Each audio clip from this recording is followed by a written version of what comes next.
SpaceX launch director, go for launch. There is that final launch director go. All systems are go for launch of Falcon 9 and the CRS-31 mission. T-minus 30 seconds.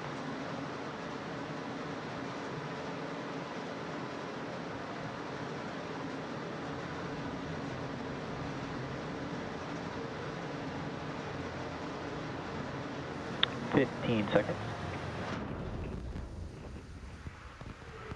T-minus 10, 9, 8, 7, 6, 5, 4, 3, 2, 1.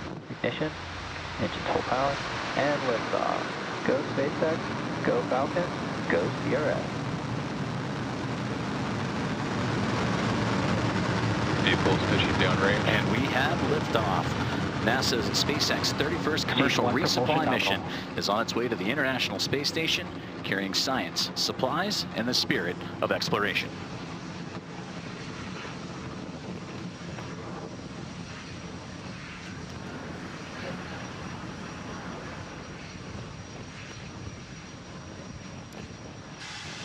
Now, during ascent, we will tilt or gimbal the engines, guiding the rocket into what we call a gravity turn. Now, during this turn, the vehicle is flying both up and horizontally away from the launch pad.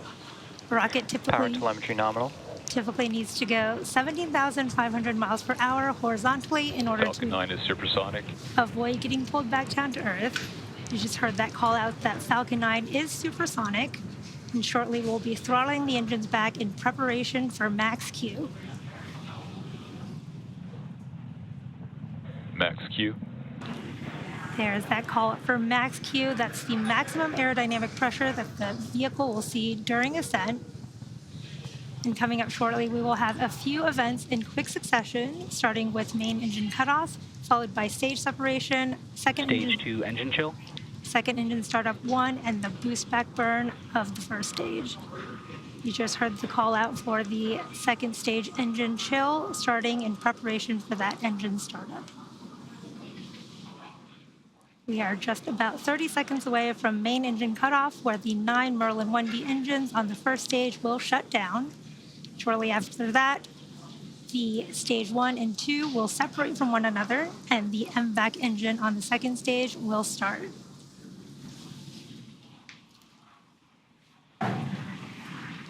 Second engine start 1 is when we ignite that single Merlin vacuum engine of the second stage. Shortly after that, the boost back burn will start on the first stage.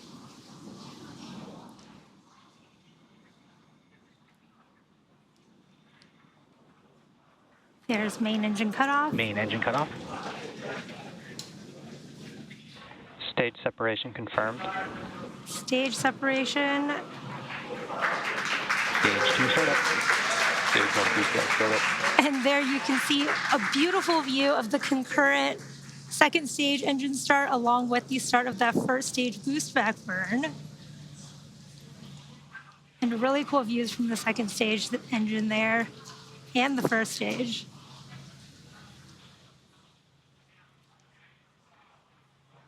Now, if you're just joining us, the first stage on your left is in the middle of its boost back burn, which is the first of 3 burns designed to take the first stage back down to Earth to our landing zone 1. And the second stage is in its burn, carrying Dragon and the CRS-31 mission towards its intended orbit.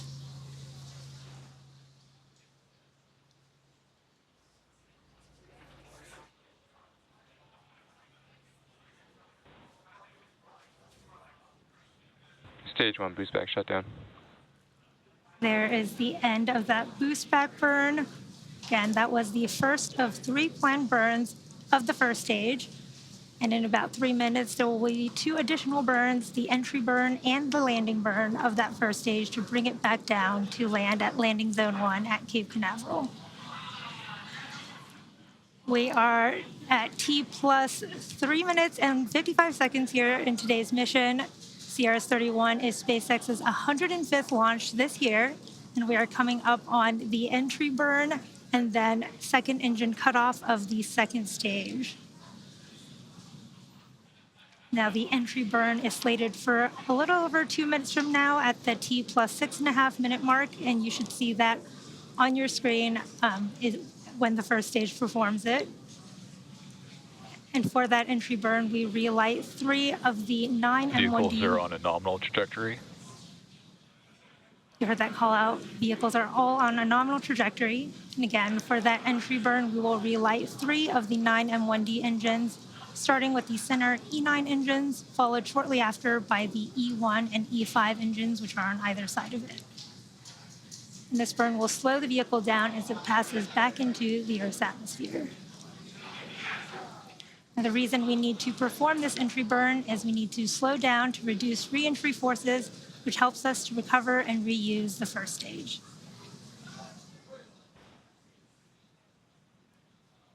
You can follow along on the bottom left and right hand of your screen for the speed and altitude for the first and second stages, respectively. And the second stage, which you can see on your screen right now, is on its first burn. And this is what will be targeting the Dragon orbit, from whence, after Dragon's operation, Dragon will continue the rest of its journey to the International Space Station using its own onboard Draco thrusters.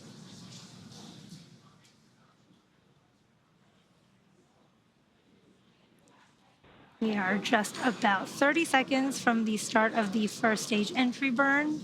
This will be about a 20-second burn that slows that first stage down as it re-enters the Earth's atmosphere. Nominal trajectory.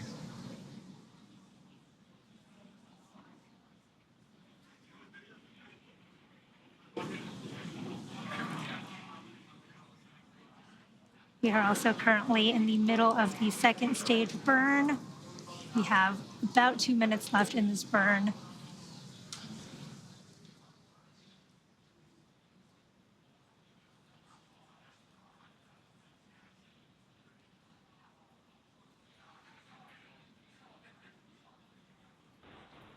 Stage 1 entry burn. There is the start of the stage 1 entry burn, and this is a 3-engine burn of the first stage, slowing the first stage down as it comes back home to Stage 1 Earth. entry burn shutdown. Stage 1 FTS is saved. And there is that call out for a good entry burn and the flight termination system being saved. Really cool views of the nighttime on the Cape Canaveral coast. The first stage that's supporting today's mission has performed this entry burn for the 5th time. And Falcon 9 is the world's first orbital class reusable rocket. And this is important because it allows us to reuse the most expensive parts of the rocket, which drives Stage 1 down transonic. the access to space. We should see that landing burn starting in just a few moments.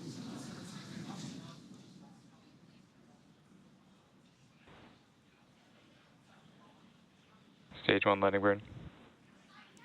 There is the start of the stage 1 landing burn.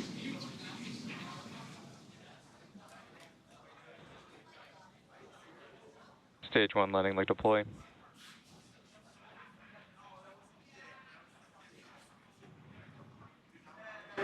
Stage 1 landing is confirmed.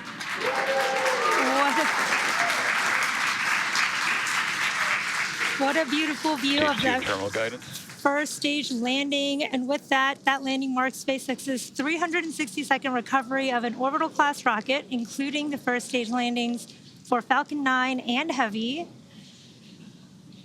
And we are coming up on second engine cutoff 1 here on the second stage in just a few moments.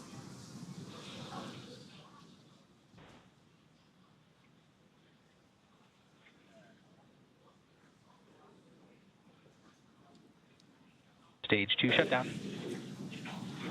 There is that call out for SECO 1. You can see that MVAC engine slowly cooling off. Nominal orb insertion. There is that confirmation of a good orbit.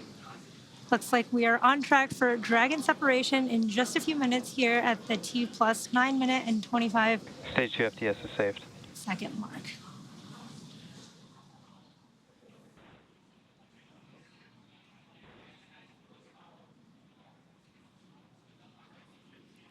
see that MVAC engine continuing to cool down.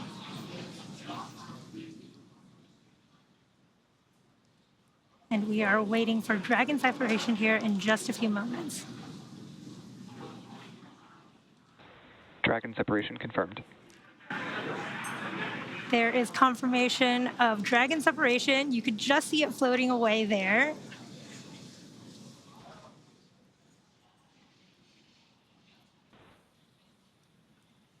Now, if you're just joining us, we did have a successful launch from Launch Complex 39A at Kennedy Space Center.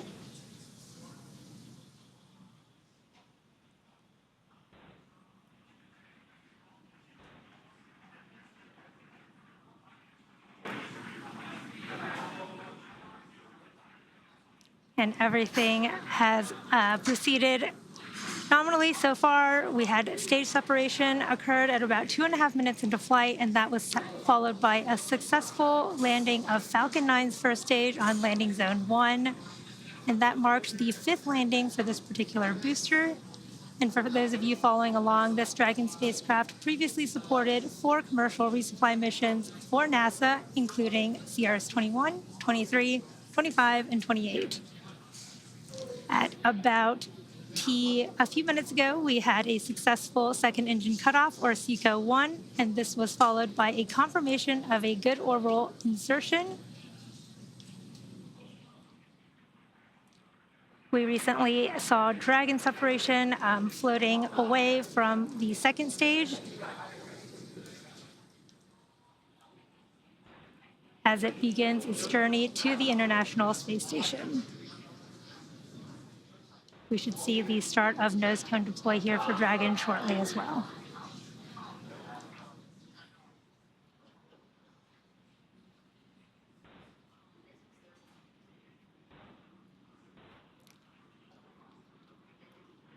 A very exciting sight to see. Dragon, you saw, was drifting away from Falcon 9's second stage, confirming spacecraft separation. Let's check in with Joseph as we prepare for nose cone deploy and preview what's in store for the rest of the flight. Thank you very much, Yome, and we're following along here from Mission Control in Houston. A wonderful launch of Dragon from the historic launch pad 39A at NASA's Kennedy Space Center in Florida. And it's great to see Dragon in orbit and starting its journey on the way to the International Space Station. We're continuing our coverage here in Mission Control Houston and awaiting for the nose cone to deploy. And that is currently about to begin here in just a few moments. The nose cone is at the very tip of the Dragon spacecraft. And once it's deployed, it will expose the 4 forward bulkhead Dracos. These Draco thrusters will execute a series of maneuvers necessary to raise Dragon's orbit and meet up with the International Space Station. And all that will begin in a little over half an hour from now. Now, for Dragon overall, it is carrying well over 3 tons of cargo that is heading to the International Space Station and the Expedition 71 crew, and that includes crew supplies, of course, science investigations, spacewalk equipment, vehicle hardware, and computer resources. And one thing that the Dragon is carrying also is a lot of food for the crew on board. And a common and fun question we get here at NASA is what kinds of delectables are inside Dragon and are on their way to the station for that crew who are anxiously awaiting them.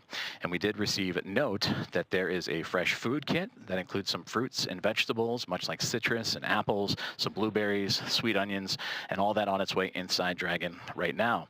There are also 4 zipper crew kits, including crew preferences of coffee. With the holidays arriving, there's 1 bulk overwrap bag, or BOB, that features special occasion holiday items like lobster, crab, and quail. In addition to these items, there are also 110, that's right, 110 bulk overwrap bags containing standard food menu items, as well as some crew preference choices along the way. Now, as we take a look at the control rooms that are monitoring Dragon's progress and the International Space Station, there on your left, the International Space Station Flight Control Room, which is where we are here in Mission Control Houston. And then, of course, on the right, the teams in SpaceX monitoring Dragon's journey. And now this journey is going to continue on into the early morning hours and through the phasing burns that will be required to get Dragon to the space station by both teams, and then they'll come together jointly just before docking to work and connect the cargo craft to the orbiting laboratory. And we're continuing to await the nose cone deploy of the Dragon craft as we continue to monitor everything here from Mission Control Houston. Now, we mentioned a series of burns required for the spacecraft once it reaches orbit, which it just did. And now in about 30 minutes or so, we will see that first round of what will be 5 burns that will take Dragon onto its next phase of the mission. So as we continue to await the confirmation of nose cone deploy, let's take a closer look at the next several hours and what's in store for the Dragon spacecraft. Now, immediately after Dragon separated from the Falcon 9, it begins what we call the activation and rendezvous phase of the mission. And during this phase, Dragon is configured for on-orbit operations. And this phase begins after the separation of Dragon from Falcon 9 and ends with the completion of the final co-elliptic burn. Our initial orbit today is 190 kilometers by 210 kilometers. And with those values representing the perigee and apogee of the orbit, or the lowest and highest points over Earth. That means the orbit isn't a perfect circle, but more like a very slight ellipse. Now, over the next several hours after liftoff, Dragon will execute a series of burns, which will gradually raise its orbit to align more closely with the station. And there are 5 major burns, or firings, of those Draco thrusters on Dragon that will bring the spacecraft close to station before we begin those final approach maneuvers. As we take a look inside the nose cone of Dragon as we speak, as the nose cap is opening right in front of us, and continuing to watch the nose cone deploy, again exposing those forward bulkhead thrusters that will begin those 5 phasing burns for the spacecraft. And we will get video back as soon as possible, but to quickly take a look at some of those burns as the nose cone approaching the about halfway point of opening. The first burn is the phase burn, and that's the first major one that's going to come in about 33 minutes from now, and that's performed at the apogee, or the highest point of the initial orbit, and will raise Dragon's perigee, or lowest point, to a higher altitude. And then from there, we'll transfer over to the boost burn, which will happen in the early morning hours. The next burn, based on what our orbital data will show us, is that'll raise Dragon's orbit until its orbit reaches an altitude that is just 10 kilometers lower than the space station. And from there, we'll move into burn number 3, the close co-elliptic burn. And that's followed soon by to place Dragon on an orbit roughly co-elliptic with the International Space Station. And this means that the crew will be about 10 kilometers lower than the space station itself during the entire orbit around the Earth. And then we move into burn number 4, which will be the transfer burn. And this is called the transfer burn, where we will be raising Dragon's apogee, or again, the highest point of its orbit, to just 2.5 kilometers below the station. As we continue to monitor the nose cone deploy of Dragon as we speak, about 3/4 of the way there to transfer us into the burn breakdown of the 5th burn, the final co-elliptic burn. And that is where we will round out everything with that final co-elliptic burn to once again maintain a constant orbit beneath the station, this time just 2.5 kilometers below.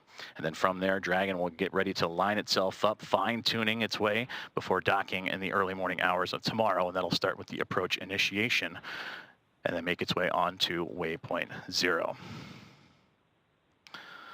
As we continue coverage in a successful on-time launch of NASA's SpaceX 31st Commercial Resupply Services mission en route to the International Space Station.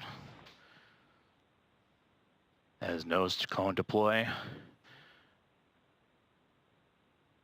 just a moment away from locking into position.